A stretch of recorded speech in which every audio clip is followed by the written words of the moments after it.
Welcome to the 24th Hour podcast. I'm your host, Lisa Malice.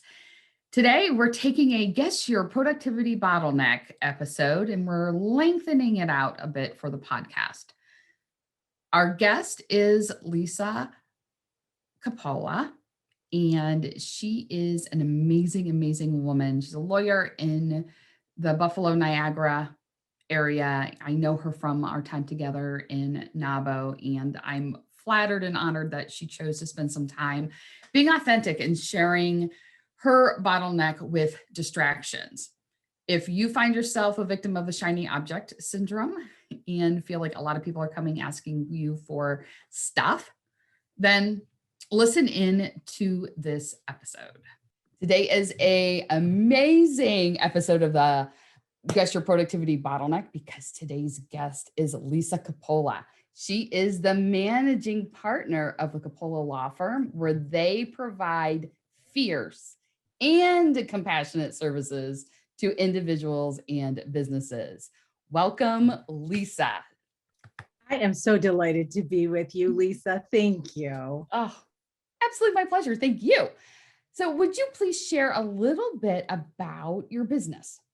Absolutely. So the Coppola firm is a full service law firm. We represent individuals in all sorts of things, sometimes injured folks, sometimes folks who have businesses who want to form them or expand them, which is always exciting. And oftentimes we also represent other sorts of organizations and corporations on various and sundry things. So we get around. And I can say you helped me draft my agreements and contracts. So thank you. Of course. I am one of those people that you got around to. So thanks for that. We love working with businesses, especially entrepreneurs. Yes. And you do an amazing job. Thank you. What would be something like one tidbit or something that you would share from your vast wealth of knowledge? I'm going to have you bring it down to one tidbit to people listening to the podcast who are mostly business owners. Sure. And this is not a legal tip at all. It is a practical tip. And it was one that was shared with me by my life coach and NABO sister, Nancy Rizzo. And it is this: every hour, take 3 belly breaths. Every hour. Just breathe from your belly 3 times. That's all. And it changes how you feel about the busyness, sometimes the frenetic pace of our businesses, and really helps to regulate the autonomic sort of nervous system. That would be my top piece of advice. I love it. And I have 2 thoughts on it. Well, I have 100 thoughts on it, but we're just going to limit it to 2. You're right. One is, as you're saying that, I think through the thought of, if I take 3 deep breaths, then that lowers my whatever, as you had said, which means I make better decisions. Absolutely. Absolutely. Because they're not necessarily going to come out of the emotion. That's right. It'll come out of, hopefully, logic, because I've re-engaged my brain. But my other thing is, how do you remember?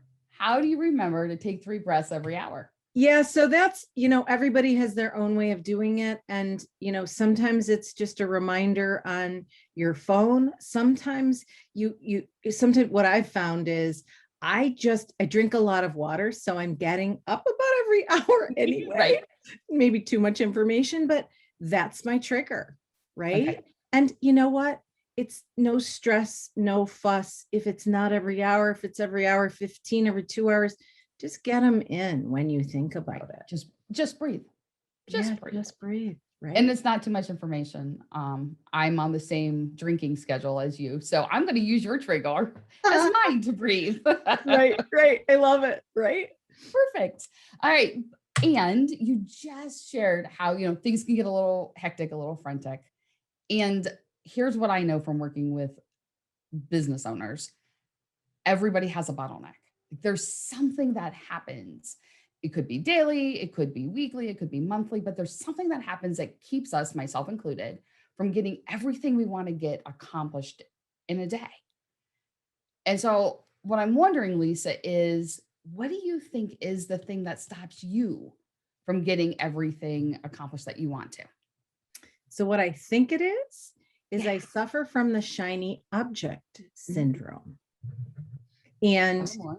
I find myself, ping, ping, moving from one thing to the other without fully finishing or, fully devoting the intense single focus time to my tasks. Now, my clients, be reassured, I'm doing your work well. Here's our disclaimer. Right. Exactly. I worried about you being too transparent here, but I think that's really it. I found myself being sort of distracted. You see me looking around at the phone, the real phone, and then the cell phone, and then the piles that come in the inbox. And it's remarkable how I don't feel as though I have a single consistent focus. And that's what I think keeps me in the office right after everybody's gone Mhm. home. And then there's silence and I work until 7:30 or 8 o'clock at night to get what I need to get done in the day. Right. Right. And has it always been this way? You know, I I think it's always been this way since I became a business owner Okay. because I have a lot of people who justifiably need me. So it's not only clients, but it's, our team and it's our vendors and might be the landlord. So um as I was a young lawyer, I didn't find that to be the case. But as I've matured, certainly it's been the case the last 10 years or so. Okay.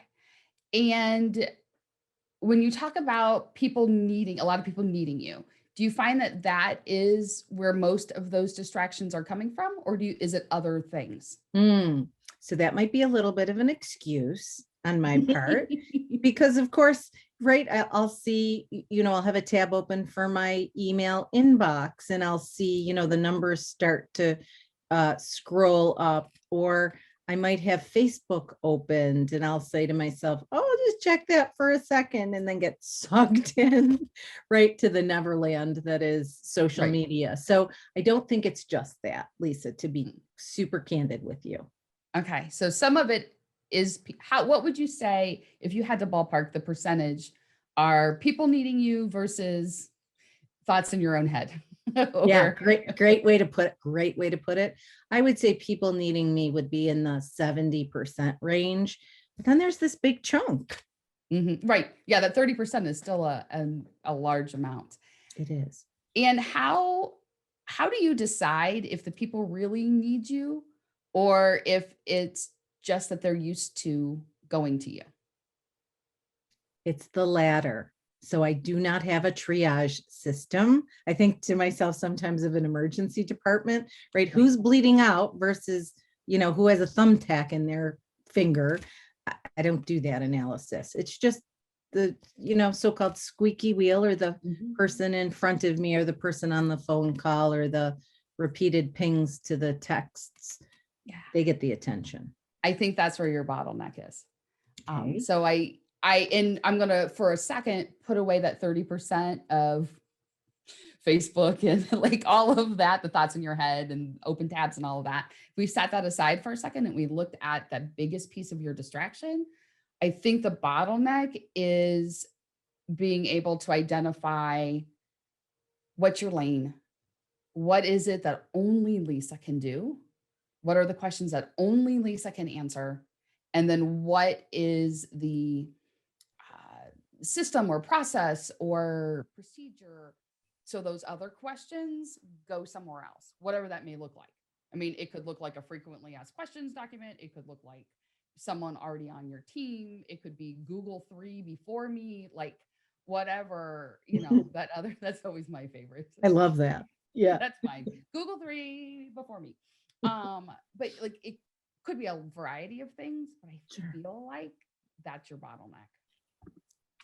Sounds right to me. Good, good. And then that other stuff, that's once you got rid of 50% of the 70%, then turn your attention there. Sure, sure. All right. So there we go. Awesome. Yay. So thank you for playing today. And thank you for being open and sharing. Oh my goodness. I feel so honored to be with you. Thank you for allowing me to be with you. I'm just thankful that you were authentic, because there is always that concern that if I share that everything isn't perfect, what does that mean to my clients? And it means that you're staying at the office and getting their stuff done distraction free.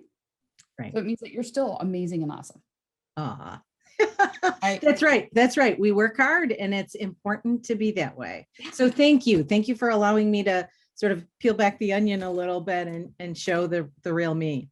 And my pleasure. So thank you. I hope you enjoyed listening to Lisa and I go through and dig in to find out what her actual bottleneck was.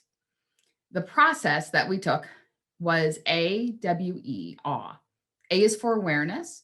And that was making sure that we could find the right challenge that she was actually facing. So yes, absolutely distractions were a thing for her. And as you could tell, digging deeper, the main distraction is the fact that people are coming to her for answers. That's where the bottleneck really is. Once you can identify that, then you can start to figure out some sort of a solution. That's where the W part of the AWE acronym comes into play. W stands for work. What's the solution that's easy to get into, easy to stay into? One of the things I will always share when it comes to creating your perfect fit solution is that if you say, I need to be more disciplined, I need to work harder, I need to try harder, it's the wrong solution. You need to create something, create some sort of structure that it's easy to do.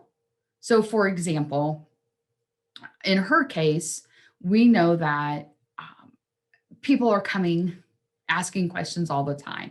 If her solution is ignore them, that's going to be really hard to do. That's not going to happen unless there is more structure around what that could look like. Like maybe it's office hours where she says, okay, look, from 1 to 3, anyone can ask any question anytime, but the rest of the time, I'm off limits or whatever. There's a lot of different solutions potentially that could happen in that work phase. But if it's ignore the people, that's probably not going to work. And then E is evaluation. That's the place where you get to make sure that the solution that you put into place, you're actually following. And when you are following it, it's actually solving the problem that you had identified. And it's the place where you get to dig around again in that circle to say, hey, I did solve that problem, but it turns out here's a couple more. So that's a process that you can go through AWE, awareness, work, and evaluation, when you're finding your bottlenecks.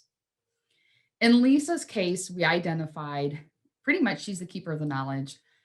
It could be because she's the historical. All that historical knowledge rests with her, and it's a matter of getting that information out.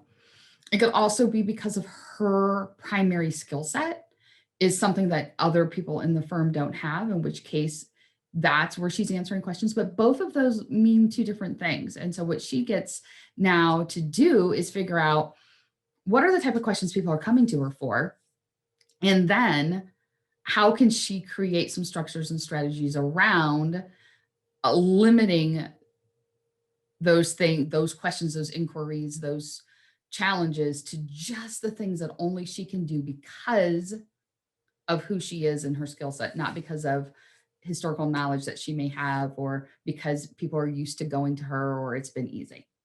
So I wanted to flesh that out a little bit more for you. This is some of those behind the scenes stuff that you don't necessarily see, things that happen once we stop the recording. The other reason that I took her bottleneck and moved it into a podcast and gave some extra stuff for you all is the idea around distractions when they're coming from inside your head versus other people asking you questions. One of the things I want you to remember is 17 minutes and 23 seconds. That's how long it takes when your train of thought is broken until you get back into the zone where you were initially. Which means that when you look at an open tab or a Facebook notification or whatever that may be, it'll take you almost 20 minutes to get back to where you were beforehand. As you work through what are your actual distractions and what can you do to solve those, remember it's more than just the amount of time it takes to answer someone's question or to dig deep into your email or dig into a Facebook post or whatever that may be. Is that extra time to get back and re-engage into what you were doing before that's helpful. My suggestion for you is if you find that you are distracted by Slack notifications and all of those things, find a time of the day that you want to do uninterrupted, deep, focused work. Turn all your notifications off and then do that for however long, 20 minutes, an hour, 2 hours, whatever it may be, and then turn those notifications back on. So there's your extra stuff from the bottleneck issue and from today's 25th Hour podcast. So I'd love to know from you. Do you like this different version where I'm adding a little extra behind the scenes stuff for you and giving you a couple extra strategies? Or do you prefer the version where it's just a longer interview with a guest where we talk about strategies they do that work well for them? Give me some feedback. Lisa at impactivestrategies.com. Let me know your thoughts. What type of episodes do you like best?